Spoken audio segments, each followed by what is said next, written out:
我要对阵的是你的剑，而不是一柄破伞。散级术剑，你知道我想看什么？难道是我没有资格让你使出18剑阵吗？用你的刀来看我的剑。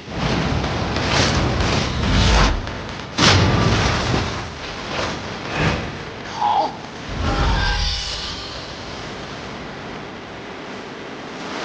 伏羲之术，这是谢家的不传绝学，堪称无敌。宗宇。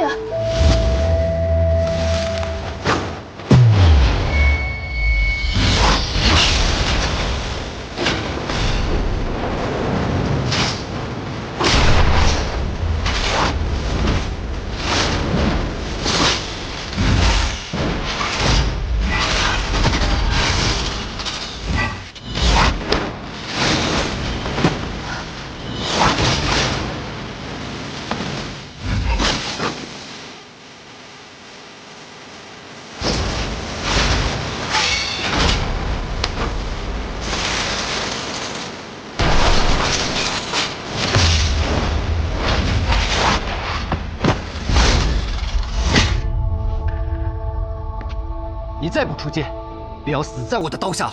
你的刀法确实很精湛，无愧七刀书称你为本代最强刀客。但他的另一句话说的也很对。什么？你我之间的差距，犹如鸿沟。18剑阵起！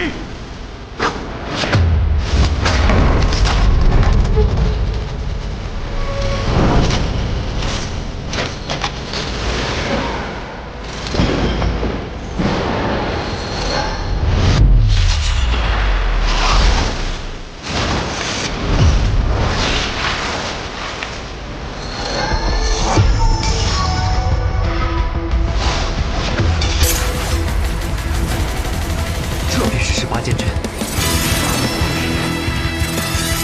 仅靠一人就能操纵这么多的剑刃。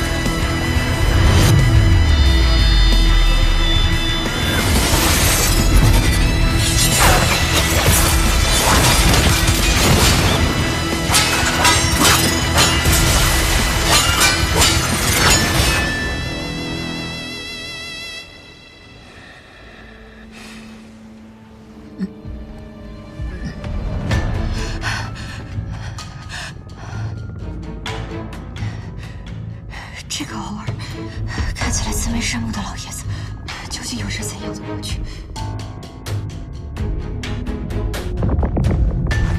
谁？今夜，若是你我都死在这里，你怕不怕？死在这里？莫讲什么死不死，大家长，等我抽完这口烟。 老子出去把他们全部都杀了！苏哲，我答应你，如果这次你我能活着离开这里，我允许你暂时离开安河，去看你的妻子和女儿。只能是暂时啊！妻子、女儿。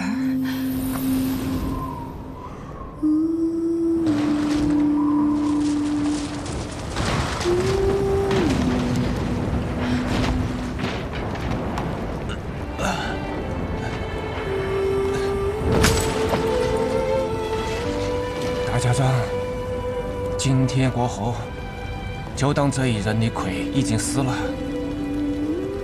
喂，我讨厌这个身份，我要离开安河，我要跟我的妻子、女儿一辈子开开心心的生活在一起。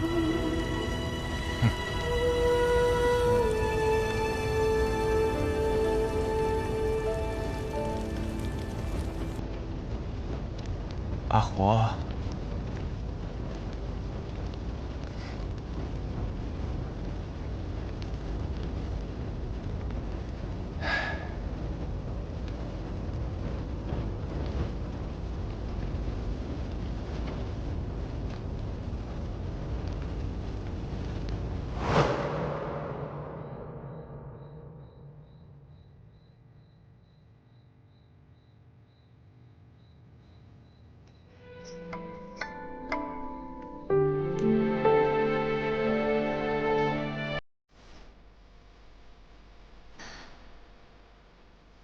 我给他下了一道毒，留下了一个印记。就算他治好了毒，他身上也永远会留下这道爪印。就算他逃到天涯海角，就算他这一生都不敢来见我，他也永远无法忘记我。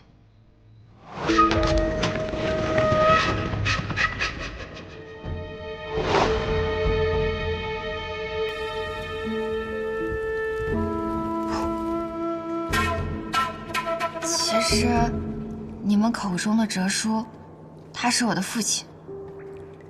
这就是我为什么一直打探他下落的原因。我的母亲什么都没有告诉我，只和我说他是暗河的魁。这不可能。我不是说笑，这有什么不可能的？暗河中人从不与外人通婚，之前也有人打破这规矩，和暗河之外的人成婚生子，但结果却是，其人连同他的一家妻儿老小，皆被抹去了。哲叔是曾经的魁，如今在苏家的地位一时不低，不可能在外有女儿的。哈哈，我方才是与你开玩笑的嘛，你还这么一板一眼的认真回答我啊？你们暗河的魁不是接任大家长的候选吗？那大家长为什么不直接传位给你？这样不就破局了吗？我并非暗河三家本族中人，我是无名者出身，暗河之中从未有无名者接任过大家长的规矩。所谓无名者，都是孤儿出身，经过试炼后才得此姓，名义上加入了三家，事实上却仍不被视为真正的族人。当年也是因为情况特殊，大家长才让我继任为魁的。这些年，我一直想把位置让出去，大家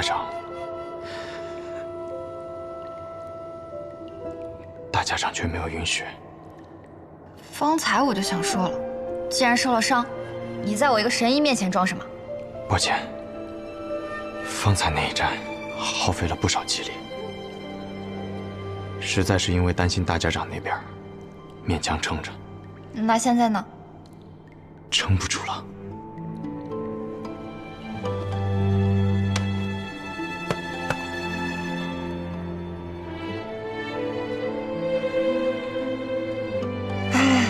我来帮你瞧一瞧吧。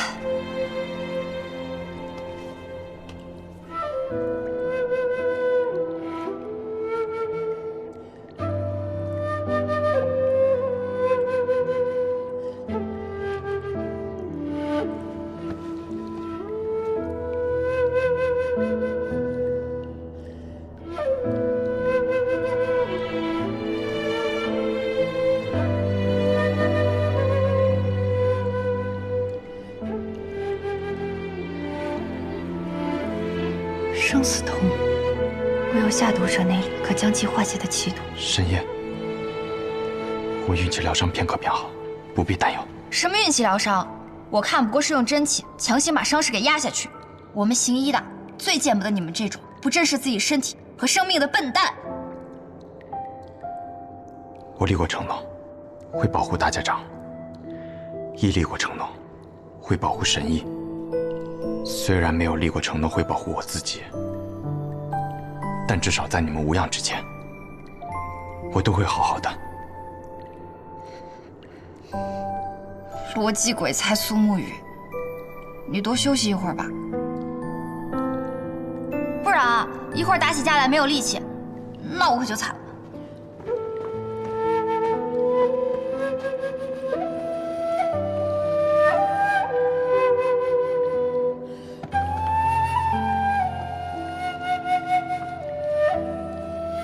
真是有趣，这朱朝的密室里所放的书，竟都是些杂言故事、演绎小说。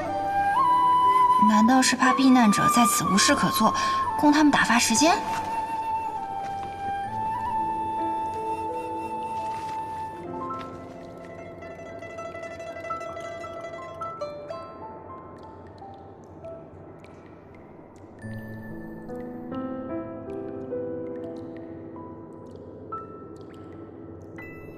这写的还真是玄乎。神爷，我们动身吧。这么一会儿你就休息好了？你们暗河的人都这么不要命的？我们暗河之中有位前辈叫做穆朝阳，他专门创造了一套关于休息的功法，叫做眠息法。我们可一日只睡1个时辰，在择机歇上那么1时半刻，便可恢复精力。这对于我们学医的人来说呢，就是不讲医学。不论你那个姓穆的前辈说的那个眠息法有多厉害，都是不讲医学。也许吧，但对于我们来说确实很有用。毕竟我们总是在与时间赛跑。就是辛苦神医了，我们走吧。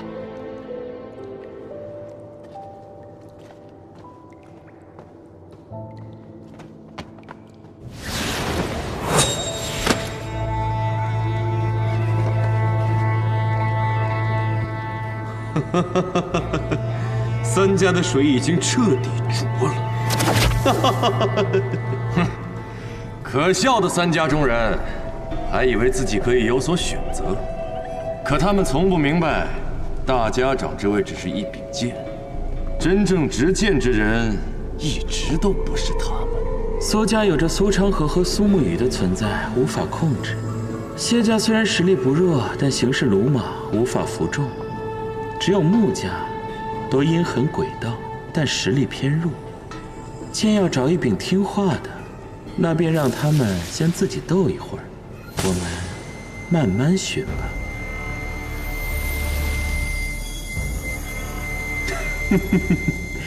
这个穆子哲倒是拉得下脸来求助，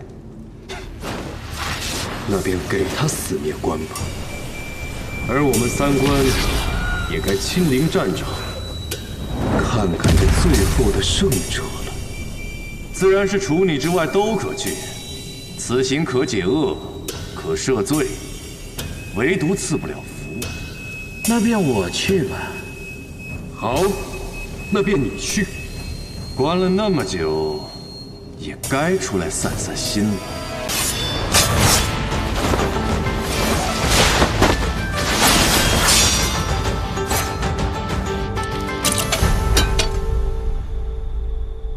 说给员外那位听的话我已经说完了。苏沐雨，我们该执行自己的计划了吧？长河，我无法背叛大家长。愚蠢！这次三家铁了心要谋你，我会为你铺好路，你只需要做好握住绵龙剑的准备。你怎么这么多年了还没有明白这个道理啊？你永远都是这么天真。大家长与我二人皆有恩情。恩情？他们培养我们是为了替他们去杀人，我们之间并不存在这可笑的东西。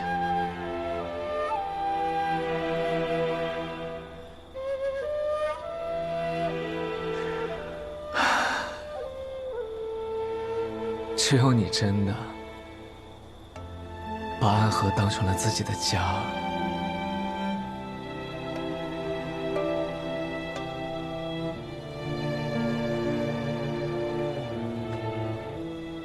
而我却始终做不到这一点。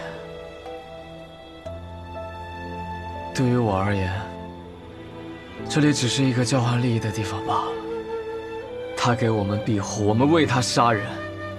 所谓的家人，不过是虚伪的说辞。苏沐雨，哲叔就在外面，若我们一起动手，你还能活下去吗？若哲叔与你联手，我自然不是对手。但凡事总要一试。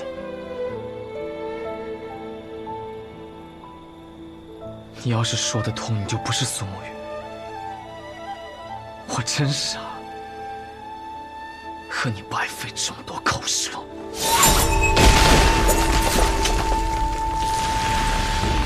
慕白，在里面偷听的可还痛快？你是怎么发现我的？因为那个让你来此候着的消息，就是我给你的。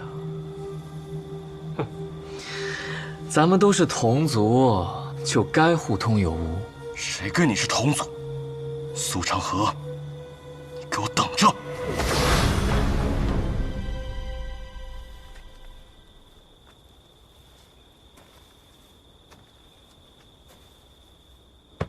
成河。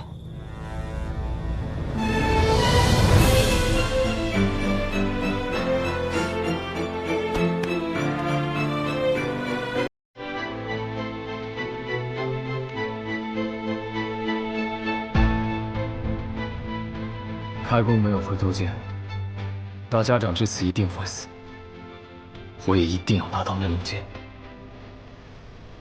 所以，好好想一想我们当年的约定吧。苏沐雨，你去做安和的魁，以后成为大家长，统帅三家，把我留在苏家，继承苏家家主之位。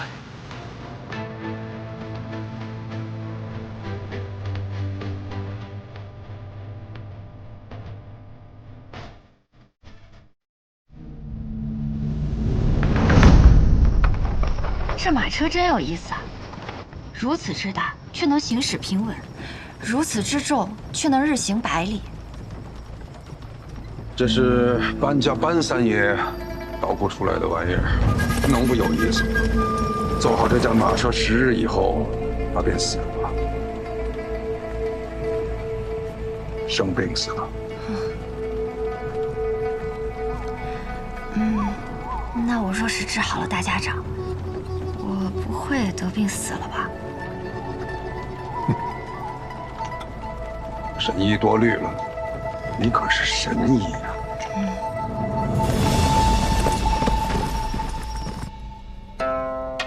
暗河之乱已经开始，不出10日，我们便会得到一个结果，让暗河的水蔓延整个江湖，涌入天启。成河，或许这一次，你我要对彼此真正的拔剑了。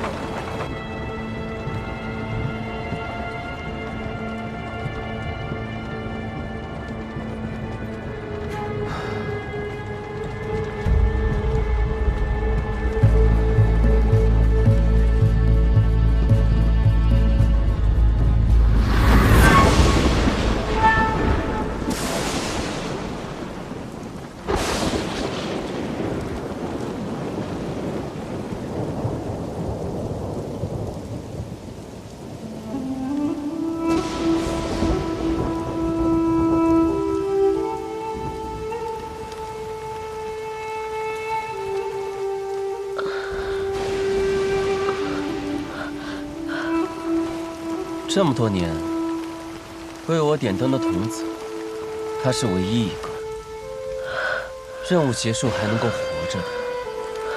要带他回去吗？不必了。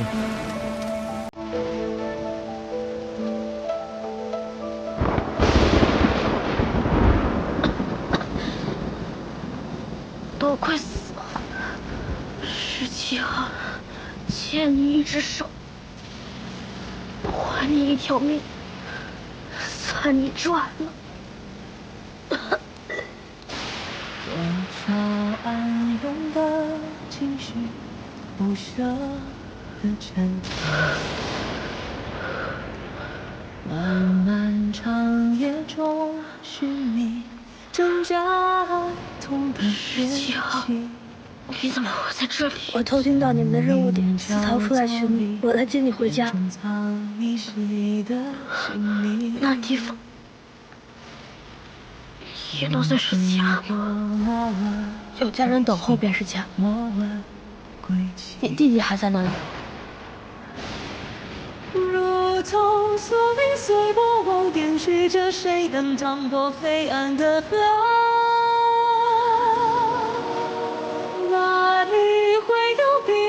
我也在。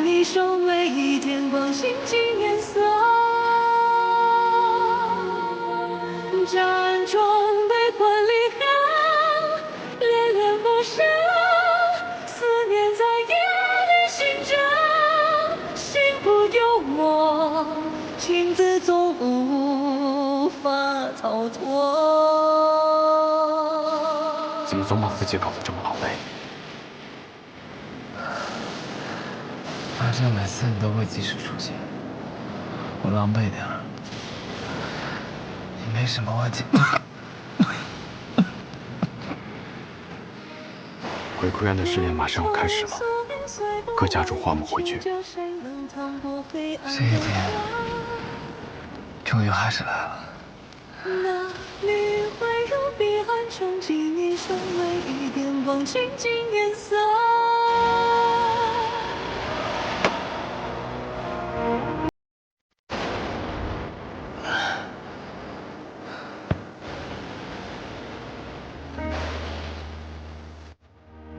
想必你们已经有所了解，待会儿时辰一到，你们就会前往鬼窟渊。每组10个人，只允许留下1个。第一组86号、18号、74号、42号、34号、26号、17号、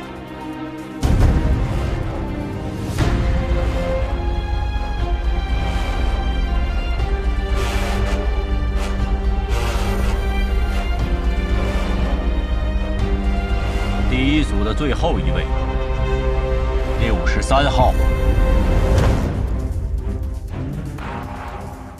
63号。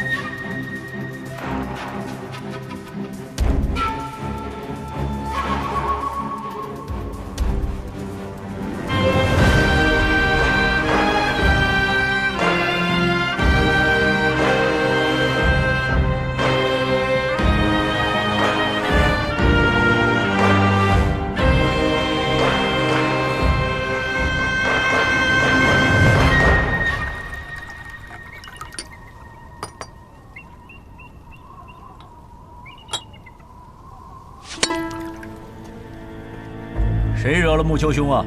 生这么大的气！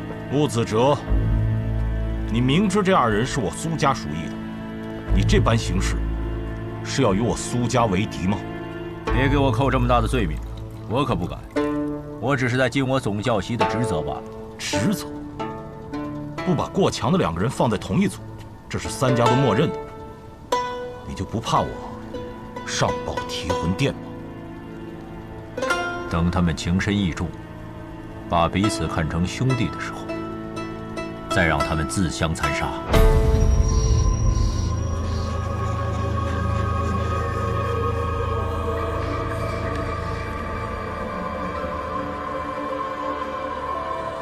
合作在一起，不要走散了。看起来也没有办法与你走散了。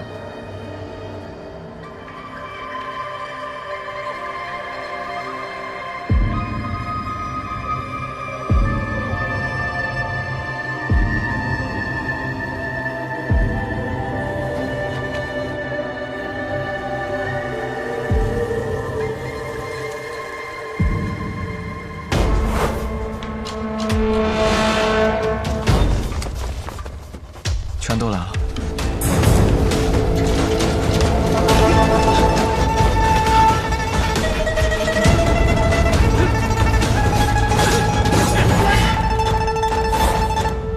谁都知道你们剑术高超，与其1对1跟你们单打独斗，还不如合力把你们都杀了。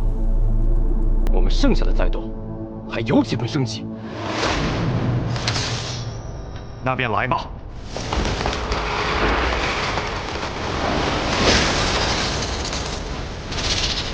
八节制，刀剑隔世，攻守皆备，决一切生机。要胜此战，唯有一途，压入绝处。我为尔。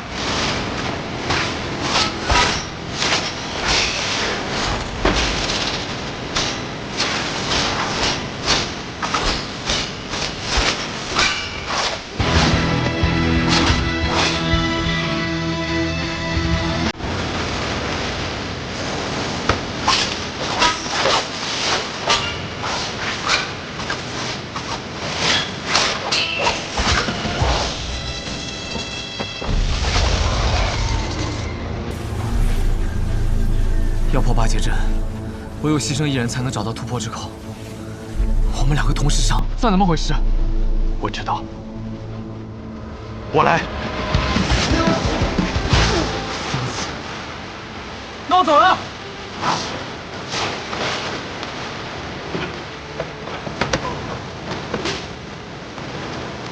不准之口。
只剩我们2个人了，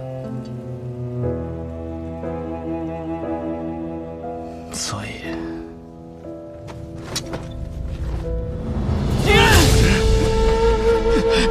你疯了吗？你这疯子，停下来！我跟你说过，你的恩情，我迟早会还的。我不需要你还。你此前替我做点灯童子的时候已是还了。暗河的规矩，10个人只有1个人能走出鬼窟园，成为3家之人。你若不成我的情，我们2个人都得死啊！一定会有办法的。我去和他们说，他们想要最顶尖的刺客，而我们俩是他们这些年里遇到最好的种子。他们不会愿意就这么失去我们的。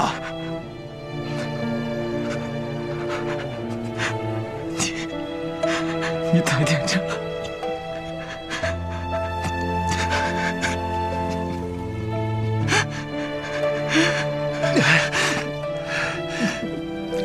你把手放开！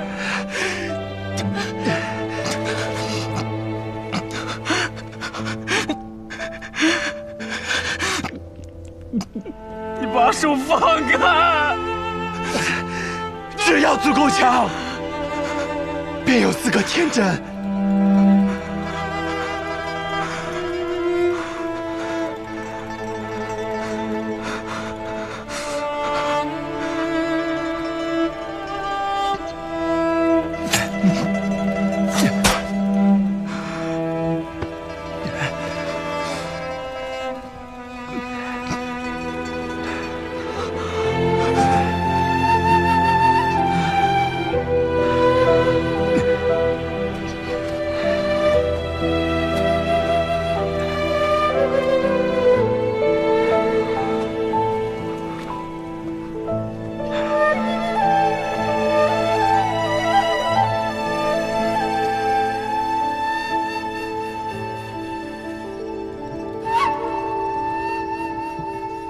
谁先了？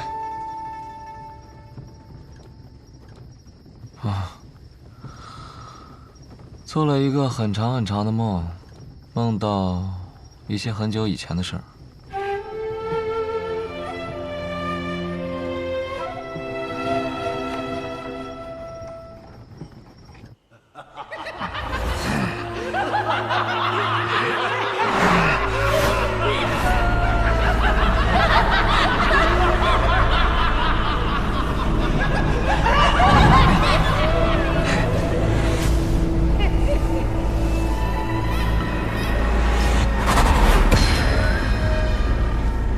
邪魔外道，无尽无身。我们是邪魔外道，不过是些魔障，看我一剑斩了你们！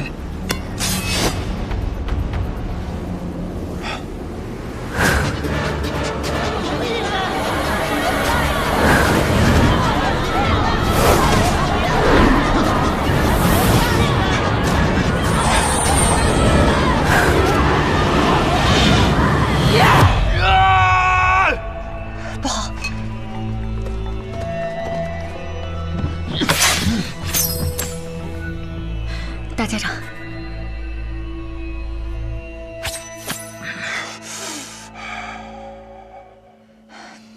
人在虚弱时，邪气便会找机会侵染人的身子，做噩梦是正常的事。大家长不必担心。大家长可还安好？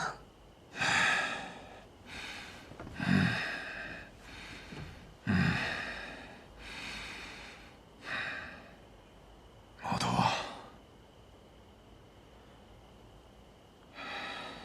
是。神医啊，你此生救过多少人？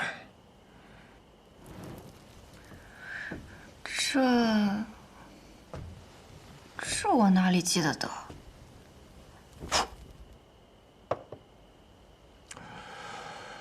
加上唐二老爷，我此生杀过832人，很多人我甚至不记得他们是谁，但心底里总会有一个声音告诉我，那是我杀过的人。其实我不怕这样的梦。当他们出现的时候，我会拿起手边的剑，将他们斩杀得一干二净。我既然杀得了他们一次，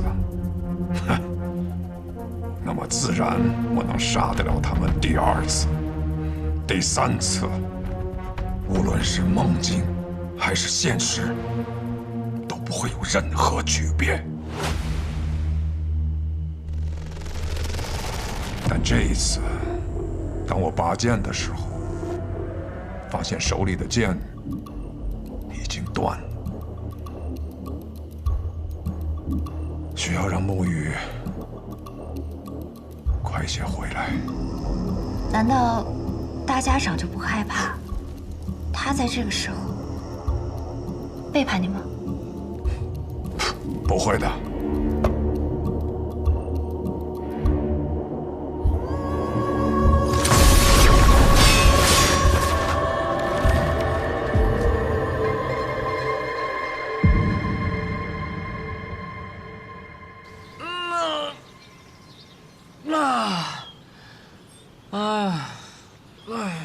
坐了许久的马车，累了。小长河，你这个样子能追到鹰，你到底是什么安排啊？追得上。大家长此行北上，无非就是想拖延时间，按照他的手段。老爷子有没有事儿我不确定，但是我们这一批跑腿的，定是要被他清算。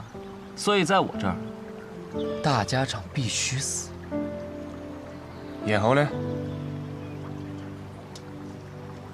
我对于苏沐雨的安排，应当已经到了，让他见见几个故人，拖延一下他追上大家长的时间。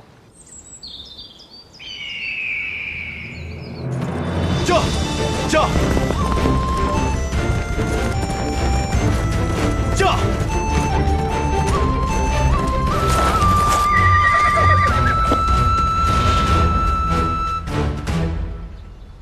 昌黎，宇哥，好久不见了。昌河派你来的？啊，是大哥让我来的。他说让我拦住你，实在不行，就哭到你心软。他是不是觉得我不会杀你？他自以为能猜透我的心，可我杀过这么多人，我也有无法控制住自己杀心的时候。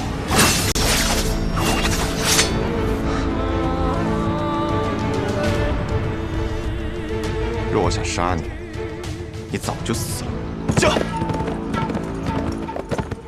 宇哥。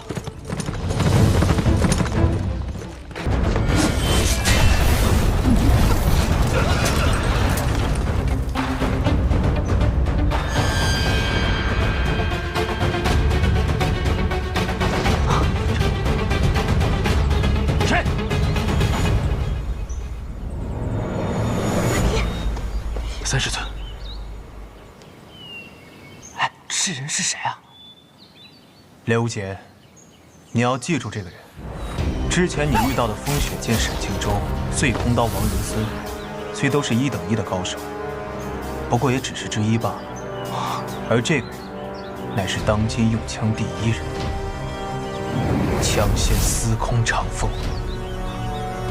枪仙司空长风。 雪月城的3城主，你的口水都快掉下来了。把那个表情收一收，别太丢人。适才，你问我是谁，你不认得我，可认得我这杆枪？见过枪仙。无双城这次派了这么多精锐，为了一个质子，真的那么重要吗？回去告诉无双城的那些老爷子，若真以为 抓到了一个孩子就能够颠覆整个江湖，那么莫说什么天下无双，这无双城的名字，我看也不用再叫了。还有，无双城难得找到一块良材美玉，可别用杀猪刀给雕了。这句话，烦请回去转告给宋彦辉。前辈这句话，晚辈定能转告。如果到时候我没有忘了的话，刚才你留手了，不然的话，他们几个不死也会重伤。多谢了。不必谢，只希望各位伤愈之时有再战的机会。好。我的剑法虽比不上二师兄，但也练过几年。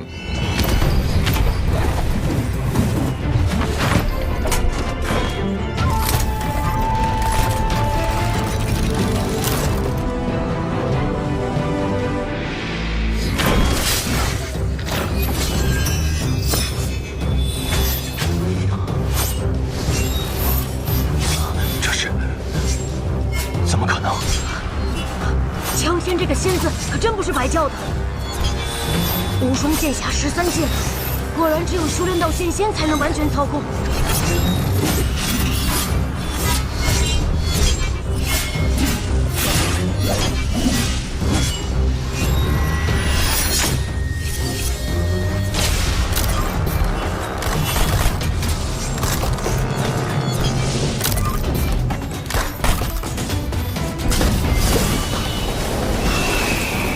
萧总，这把剑是……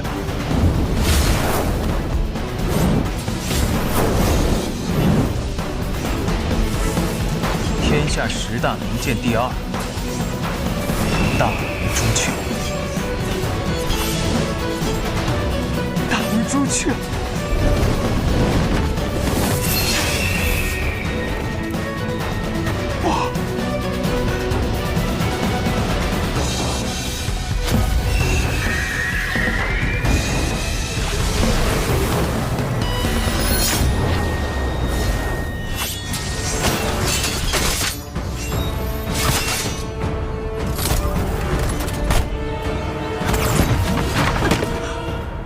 大明朱雀，司空长风。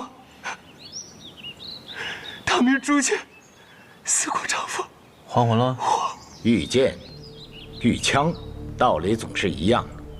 我只不过用我的内力强行操控了无双剑匣。若要明白其中的道理，还要靠你自己。多谢枪仙指教。走吧。 走，师兄。30尊。唐莲，你这次辛苦了。阿爹。乾隆，你这次可真是太……阿爹。啊？你能不能先下来说话？我们仰着头说话好累的。哦，哦。阿爹，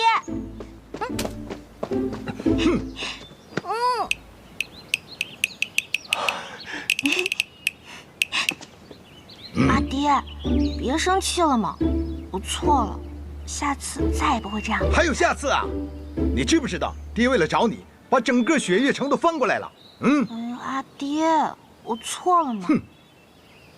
哎呀，我错了嘛。3世尊啊，千洛这次确实胡闹了，一定得严加惩处。师兄，我一路上帮了你多少忙，居然这么说。啊，是啊，千洛也是好心的嘛。啊，你还有脸说？这一路上净拖我后腿，哪里有帮忙？拖后腿？千洛，这可就是你的不是了。怎么总给大师兄添麻烦呢？要不是我，他早就在美人庄内翻船了。我听说了。你好像帮他破了一个什么叫什么孤虚之阵，对吧？哼，就算你不插手，一个小小的孤虚之阵还难不住我。小莲这话说的也没错，以小莲的武功，在咱们雪月城也是年轻一代之中的翘楚了。我看你啊，是气我坏了你跟那个天女蕊的2人世界了。你，好了，消消气儿啊。天女蕊是谁呀？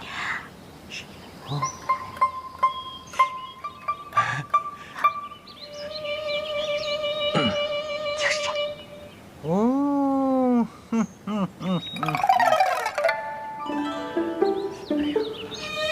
想不到天下闻名的枪仙，私底下是这个样子的啊！你知不知道？确实没想到，这个真是太帅了。我看他们3个聊一宿，应该不是什么问题。以后你可不能再这么玩了，听到吗？那个知道了，枪仙前辈，在下江南霹雳堂雷家堡雷无杰，正要去雪月城拜师呢。小伙子，看上去也是一表人才了。啊！别在这丢人了。他说我长得精神呢。在下无禅，这位是我的师弟吴心。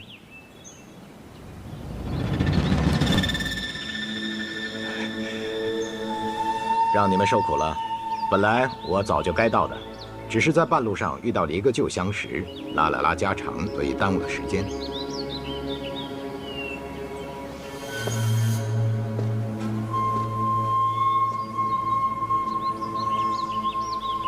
自费一身功力，也非常人所能做到，难怪忘忧这么看重你。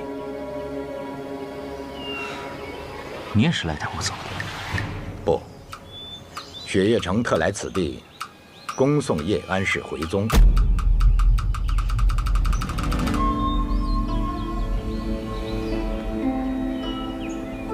我想回寒水寺。雪月城特来此地，恭送叶安氏回宗。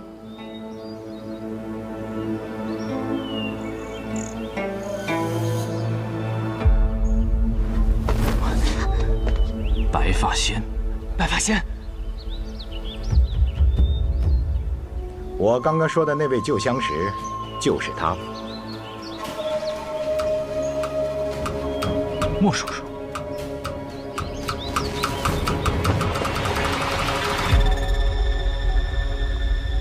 哼，一见我就跑不说，还下那么重的手。你还认我这个叔叔啊？莫叔叔武功这么高，我哪能伤得到你啊？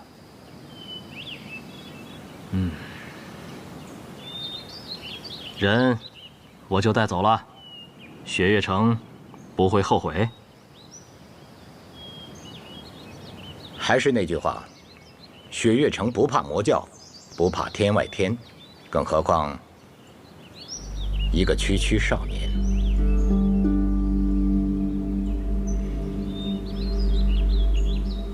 走吧。等等。小子，你想怎样？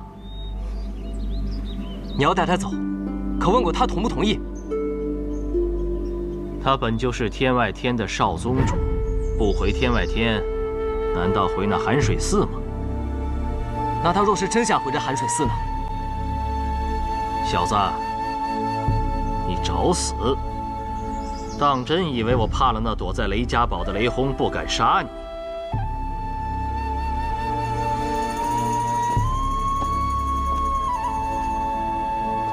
不信，你真的要走？我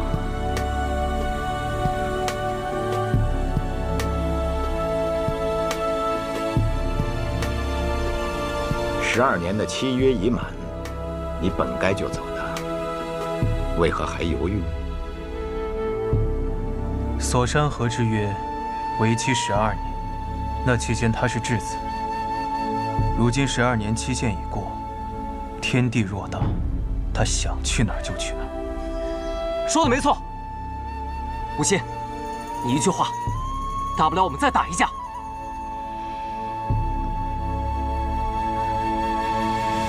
你就要拜师雪月城，又如何能与枪仙动手？师门是师门，公道是公道，兄弟是兄弟。萧瑟，你说是不是？他说的没错。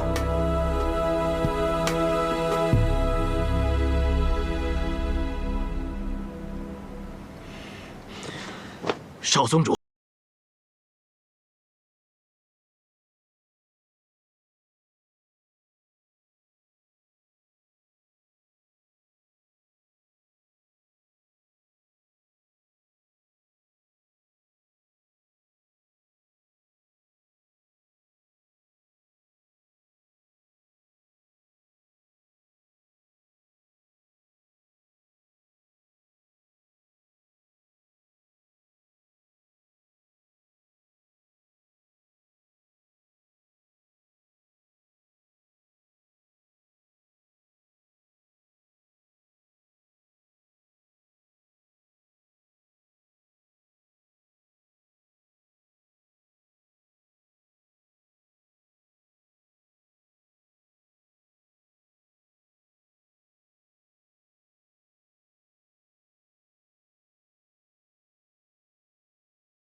教你的拳，要记得打。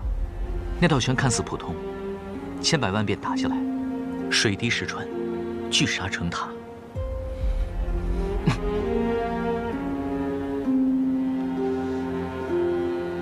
至于我教你的，我希望你永远都用不到它。我早就忘了，忘了就好。无心，你若不想走，我给你想办法。我知道你有办法，但人生在世，说是无情，又有谁能真的无情呢？此情不可避免，我去了却一些旧缘。了了之后呢？再之后，重回江湖，与你们结伴而行。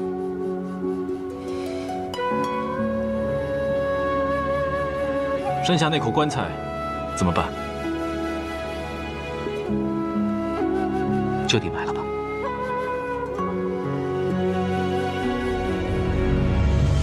迫于乘风向北行，雪落轩辕大肉行；迫于借船向东游，绰约仙子迎风流；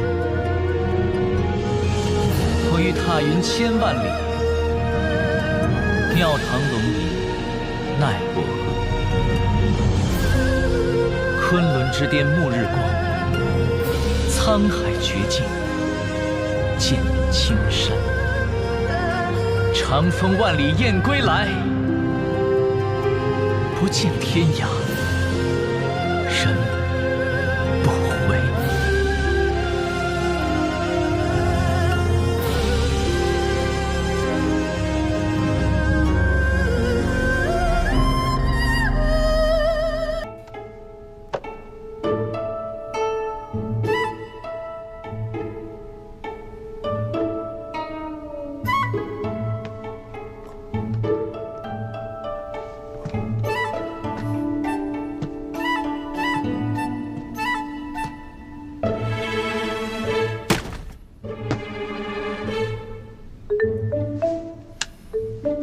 江南霹雳堂，雷家、雷无节前来拜阁。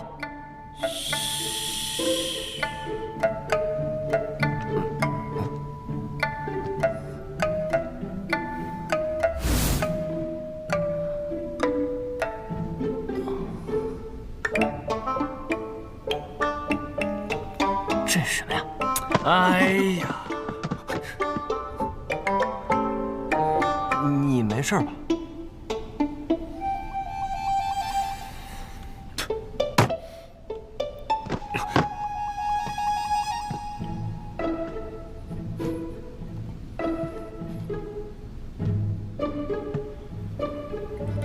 没事儿。你打算怎么赔我？赔你？你知道那是什么吗？不知道。仙人揽六柱，对搏泰山鱼。据说这是一局残局，残局之上蕴藏着绝世武功，若是能够从中参透，胜过苦练20年啊！我刚刚看出些什么门道，你就进来了。说吧，打算怎么赔？不会又要赔500两银子吧？上当，给你打个折，300两就行啊。那能不能比试完之后再给啊？行。哎，痛快，那就得罪了。你要赌什么？啊？6博牌九，宣和马吊。问你要赌什么？快点选一个。这些我都不会啊。都不会？你不会上这儿来干嘛呀？我只会一个，玩骰子，猜大小。唉，比大小就比大小吧，没意思。来吧。哎，当真不能比我啊？不能。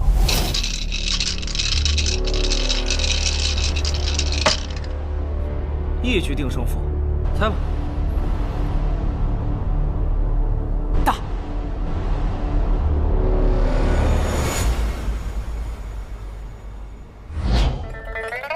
331，小的不能再小了，输了。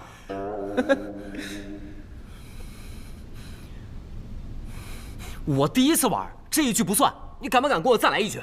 好啊，那我再陪你玩一局。你只要能赢1局，算你赢。来，你等等，我先下阁去喝碗豆浆，一会儿我再上来跟你玩最后一局。行啊，去吧去吧。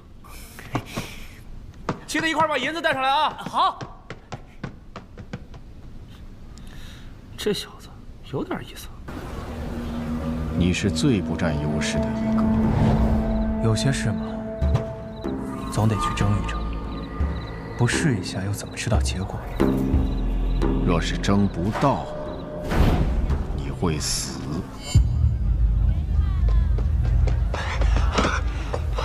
小子，才13层就下来了，你比我想象中要弱呀。我还没输呢，那13层那家伙他不跟我比武，他跟我比摇头子。你赌术比我高，教教我呗。教你可以，但是得加钱。多少？加300，一共800。行。你遇到的应该是雪月城尹落霞的弟子。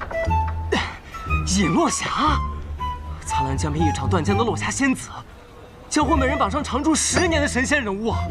你还听不听？听。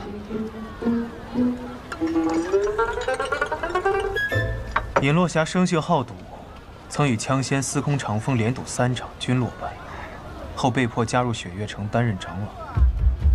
据说他入了雪月城之后，他只收了1个弟子，跟他一样嗜赌如命。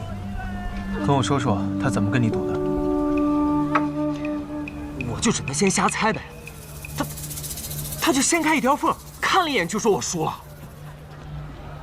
那个宝盒下面有道暗格，他提前看一眼，若你猜中了，他只需轻轻一拨，骰子转动，怎么都是你输。原来如此，我走了。回来。赌不过是一个小伎俩，闯登天阁不会如此儿戏。你若想赢，还得靠你最擅长的事情。我最擅长什么？揍他。我明白了。